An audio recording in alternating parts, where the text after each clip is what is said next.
अस्सलाम वालेकुम फ्रेंड्स। जैसा कि आप जानते ही होंगे, राजस्थान स्टाफ सिलेक्शन बोर्ड के अंदर 1136 न्यू वैकेंसियाँ निकली हुई हैं। अगर आप सिर्फ 12th पास हो तब भी आप इन वैकेंसियों के लिए अप्लाई कर सकते हो।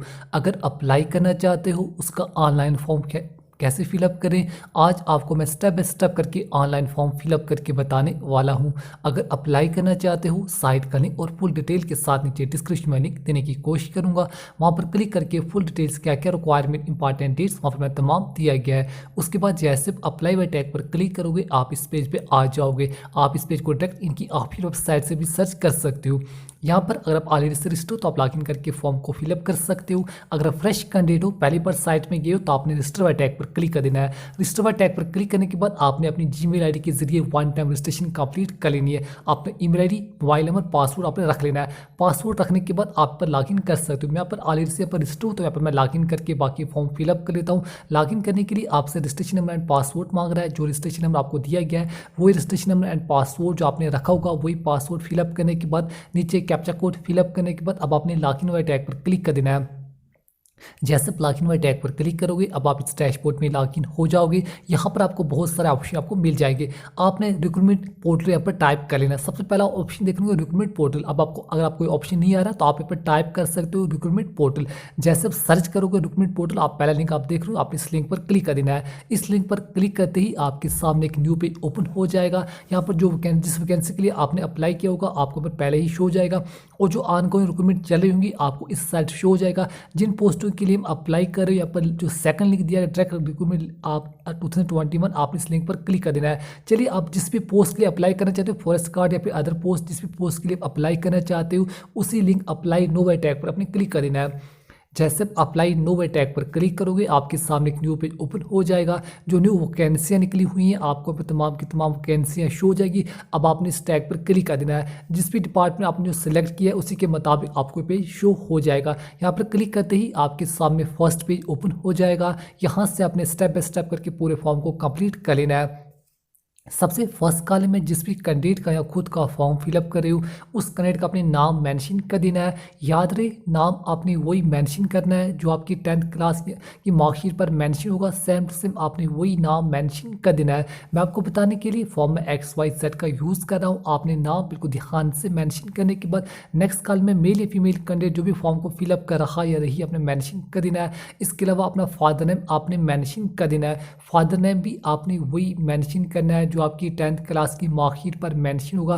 फर्स्ट कॉलम में कैंडिडेट का नाम, सेकंड कॉलम में मेल फीमेल, इसके अलावा थर्ड कॉलम में अपना फादर नेम आपने मेंशन कर देना है। फादर नेम मेंशन करने के बाद अपना मदर नेम आपने मेंशन कर देना है। मदर नेम मेंशन करने के बाद नेक्स्ट कॉलम में अपनी डेट ऑफ बर्थ को मेंशन कर देना है। Date, month and year of birth भी आपने वही मेंशन करनी है जो आपकी 10th क्लास की मार्कशीट पर मेंशन होगी। इसके अलावा अगर आपके पास कोई भी कैटेगरी है तो आपने कैटेगरी को मेंशन कर देना है, अदरवाइज आप जनरल में अप्लाई कर सकते हो। इसके अलावा EWS कैटेगरी है तो आपने EWS कैटेगरी अपने पर मेंशन कर देनी है, अदरवाइज आप यहाँ पर नो मेंशन कर सकते हो। इसके अलावा सब अदर कैटेगरी है तो आप मेंशन कीजिए, अदरवाइज आप इन कॉलम को ब्लैंक छोड़ सकते हो। इसके अलावा आप किस रीजन से आप बिलोंग करते हो आपने अपना रीजन यहाँ पर मेंशन कर देना है।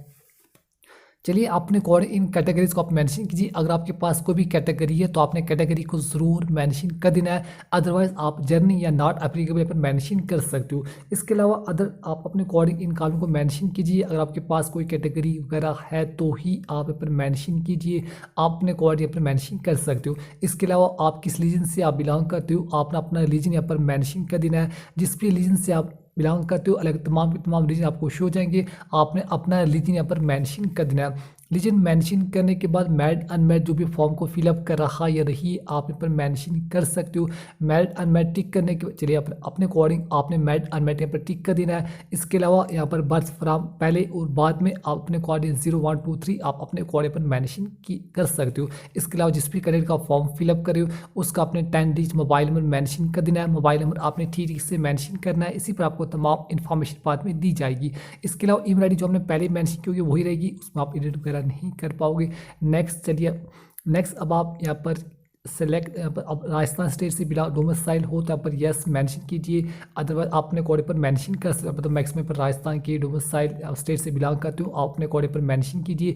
नीचे अपने 1 बाय 1 करके फुल लोकल एड्रेस मेंशन कर देना है। पहले लोकल एड्रेस, उसके बाद स्टेट का नाम, उसके बाद डिस्ट्रिक्ट का नाम, सिटी विलेज का नाम, पिन कोड, आपने तमाम एड्रेस मेंशन कर देना है। याद रहे एड्रेस आपने वही मेंशन करना है जो आपके पीआरसी डोमिसाइल पर मेंशन होगा।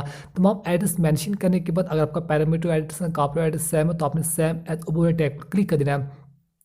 उसके बाद नीचे आपने नेक्स्ट वाले टैग पर क्लिक कर देना है। नेक्स्ट वाले टैग पर क्लिक करते ही आपसे बताया जाएगा कि आपने मोबाइल नंबर, ईमेल आईडी आपने ठीक फिलअप किया है। हमारे केस में सब कुछ ठीक है, मैं यहाँ पर यस वाले टैग पर क्लिक कर देता हूँ। याद रहे mobile number, email ID, date of birth, नाम, पेरेंटेज आप बिल्कुल ध्यान से मेंशन कीजिए। उसके बाद जैसे यस वाले टैग पर क्लिक करोगे हमारा फर्स्ट स्टेप यहाँ पर कंप्लीट हो जाएगा। अब आपके सामने सेकंड पेज ओपन हो जाएगा। यहाँ से आपने स्टेप बाय स्टेप करके बाकी पूरे फॉर्म को कंप्लीट कर लेना। सबसे पहले यहाँ पर नेशनल इंडियन ही आएगा। इसके अलावा होम स्टेट, डिस्ट्रिक्ट का नाम, विलेज का नाम, ब्लॉक का नाम, तहसील का नाम, विलेज, आप पिन कोड अपने तमाम एड्रेस के मुताबिक जो आपके पीआरसी डोमिसाइल पर मेंशन होगा उसी के मुताबिक आपने अपने एड्रेस वगैरह पर मेंशन कर देना है। चलिए मैं 1 बाय 1 करके तमाम एड्रेस वगैरह अपने अकॉर्डिंग जो भी डोमिसाइल डिटेल्स आप अपने अकॉर्डिंग ही अपने मेंशन कीजिए। इसके अलावा नीचे आपने कुछ कॉलम येस नो में मेंशन करने, आप इन तमाम कॉलम को एक बार जरूर पढ़ लीजिए और उसके बाद आपने येस नो में कॉलम को मेंशन कर देना। अगर आप ex serviceman, sports person, NCC candidate या फिर फिजिकल चैलेंज हो तो आप यहाँ पर यस यस मेंशन कीजिए। अदरवाइज आप पर नो नो मेंशन कर सकते हो। चलिए मेरे केस में मैक्सिमम कॉलम में पर ex serviceman, sports person, NCC candidate पर नहीं है तो फिर मैं नो नो मेंशन कर देता हूँ। आप अपने अकॉर्डिंग यस या नो में मेंशन कीजिए। आपके केस में कोई भी स्पोर्ट्स पर्सन या फिर एक्स सर्विसमैन, एनसीसी कैंडिडेट हो तो आप यस जरूर मेंशन कीजिए। अदरवाइज आप इन कॉलम में नो नो मेंशन कर सकते हो। आप अपने अकॉर्डिंग इन कॉलम को येस नो में मेंशन कीजिए। येस नो में कॉलम मेंशन करने के बाद आपने नीचे आ जाना है। अगर आपके केस में कहीं भी येस था तो उसके बाद डिटेल्स आपको मेंशन करनी पड़ेगी। येस नो में कॉलम मेंशन करने के बाद नीचे अदर कुछ डिटेल्स आपको फिलअप करने के बाद नीचे अपने सेव एंड नेक्स्ट वाले टैग पर क्लिक कर देना है। याद रही एड्रेस डिटेल आपने वही मेंशन करनी जो आपकी पीआरसी डोमिसाइल वगैरह पर मेंशन होगा। तमाम अदर कॉलम मेंशन करने के बाद जैसे आप नेक्स्ट वाले टैग पर क्लिक करोगे आपके सामने थर्ड पेज ओपन हो जाएगा। अब आपने 10th से लेकर जो भी आपकी हायर क्वालिफिकेशन है आपने 1 बाय 1 करके तमाम क्वालिफिकेशन को मेंशन कर देना है। सबसे पहले आपने सेकेंडरी या 10th या आपके जो भी सब्जेक्ट होंगे आपने 1 बाय 1 करके तमाम सब्जेक्ट वगैरह मेंशन कर देने हैं। मैं आप चाहो तो ऑल जनरल सब्जेक्ट पर मेंशन कर सकते हो। मैं रिकमेंड करूँगा आपने तमाम सब्जेक्ट वाइज सब्जेक्ट लिखने के बाद जो भी आपके जिस भी बोर्ड से आपने 10th क्लास पास के बोर्ड के नाम, इसके अलावा रोल नंबर, जो भी आपका 10th क्लास का रोल नंबर था अपने 10th क्लास का रोल नंबर मेंशन करने के बाद आपके केस में परसेंटेज, सीजीपीए, ग्रेड्स आपने अकॉर्डिंग मेंशन कीजिए। इसके अलावा year of passing, 10th class की ईयर ऑफ पासिंग आपकी 10th क्लास की मार्कशीट पर मेंशन होगी। सेम टू सेम आपने वही मेंशन करने के बाद आपके केस में ग्रेड्स, परसेंटेज आपने उसके ऊपर मेंशन कर देना है। 10th की डिटेल्स मेंशन करने के बाद जैसे हमने 10th की डिटेल्स को मेंशन किया सेम टू सेम आपने 10+2 या 12th की डिटेल्स जो भी आपकी फिजिक्स, केमिस्ट्री, आपके जो भी सब्जेक्ट होंगे आप अपने अकॉर्डिंग पर मेंशन कीजिए। मैं रिकमेंड करूँगा आपने 1 बाय 1 करके तमाम सब्जेक्ट वगैरह पर मेंशन कर देने। इसके अलावा आपने किस बोर्ड से आपने 12th क्लास पास की उस बोर्ड का अपने नाम मेंशन करने के बाद 12th क्लास का अपने रोल नंबर मेंशन कर देना है। इसके अलावा मेरे केस में परसेंटेज, मैं परसेंटेज टिक कर लेता हूँ। इसके अलावा year of passing, 12th class की ईयर ऑफ पासिंग आपकी 12th क्लास की मार्कशीट पर मेंशन होगी। सेम टू सेम आपने वही मेंशन कर देना है। इसके अलावा आपने कितने टोटल परसेंटेज ऑफ मार्क्स, आप 10th की टोटल परसेंटेज ऑफ मार्क्स आपने पर मेंशन कर देने हैं। जैसे मैंने 10th और 12th की क्वालिफिकेशन को मेंशन किया आपने सेम टू सेम जो भी आपकी 1 ईयर या 2 ईयर ट्रेनिंग वगैरह है तो आप उसकी डिटेल्स यहाँ पर स्ट्रीम, बोर्ड का नाम, roll number, percentage of marks, year of passing आपने तमाम डिटेल्स को मेंशन कर देना है। उसके बाद आपने नीचे नेक्स्ट वाले टैग पर क्लिक कर देना है। याद रही 10th, 12th और जो भी 1 ईयर या फिर 2 ईयर ट्रेनिंग आपके कोर्स कर है आपने 1 बाय 1 करके तीनों क्वालिफिकेशन को मेंशन करने के बाद ही आपने नेक्स्ट वाले टैग पर क्लिक कर देना है। चलिए मैं तमाम क्वालिफिकेशन फिलअप कर लेता हूँ। उसके बाद जैसे आप नेक्स्ट वाले टैग पर क्लिक करोगे आपके सामने 4th पेज ओपन हो जाएगा।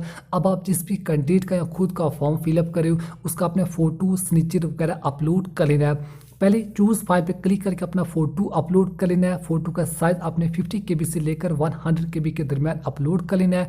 उसके बाद अपना सिग्नेचर इन हिंदी में आपने अपलोड कर लेना है। उसका साइज़ भी अपने 20 KB से लेकर 50 KB। उसके बाद अपना सिग्नेचर आपने अपलोड कर लेना है। सिग्नेचर का साइज़ आपने 20 KB से लेकर 50 KB के दरमियान अपलोड कर लेना है। Photo, signature in Hindi and signature upload करने के बाद आपने नेक्स्ट वाले टैग पर क्लिक कर देना है। प्लेस का नाम, आपकी बॉडी पर कोई भी आइडेंटिफिकेशन मार्क है आप उसके ऊपर मेंशन कीजिए। उसके बाद आपने नेक्स्ट टैग पर क्लिक कर देना है।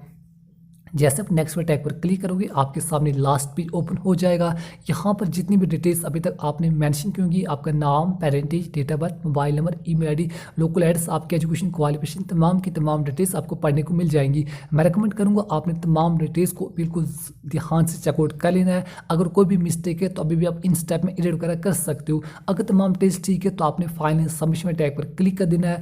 याद रहे फाइनल सबमिशन में टैग पर क्लिक करने के बाद आप इन स्टेप में एडिट वगैरह नहीं कर पाओगे। मैं रिकमेंड करूंगा आपने ध्यान से नाम, parentage, date of birth, mobile number, email ID, local address, आपके एजुकेशन क्वालिफिकेशन आप एक बार जरूर चेकआउट कीजिए।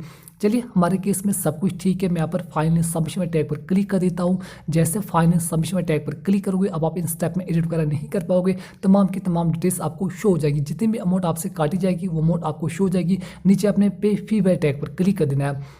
जैसे पे फी बाय टैग पर क्लिक करोगे आपके सामने एक न्यू पेज ओपन हो जाएगा। यहाँ पर आपको इसकी पेमेंट, यहाँ पर नेट बैंकिंग या फिर अदर ऑप्शन आपको दिए गए हैं। आप नेट बैंकिंग जो भी जिस भी ब्रांच में आपका नेट बैंकिंग अकाउंट है आपने उसी ब्रांच वगैरह को यहाँ पर मेंशन कर लेना है। अलग अलग तमाम के तमाम ब्रांच आपको यहाँ पर दिए गए हैं। आपने अकाउंट जिस भी ब्रांच में आपका HDFC अकाउंट है आपने पे ओवर टैग पर क्लिक करते हैं ये पेज आपको डायरेक्ट यानी मेन पे पेमेंट पेज आपको ले जाएगा। यहाँ पे आपकी यूज़र आईडी जो भी आपकी नेट बैंकिंग यूज़र आईडी उसके जरिए लॉगिन करके आप इसकी पेमेंट ऑनलाइन वगैरह कर सकते हो। तो बस इस तरह से आसानी से जो राजस्थान के अंदर 1100 से ज़्यादा न्यू वैकेंसियाँ निकली हुई हैं आप उनके लिए अप्लाई कर सकते हो। आज के लिए इतना ही। मिलते हैं इंशाल्लाह अगली वीडियो में एक नई वीडियो के साथ। अपना बहुत सारा ख्याल रखिए। अल्लाह हाफिज़।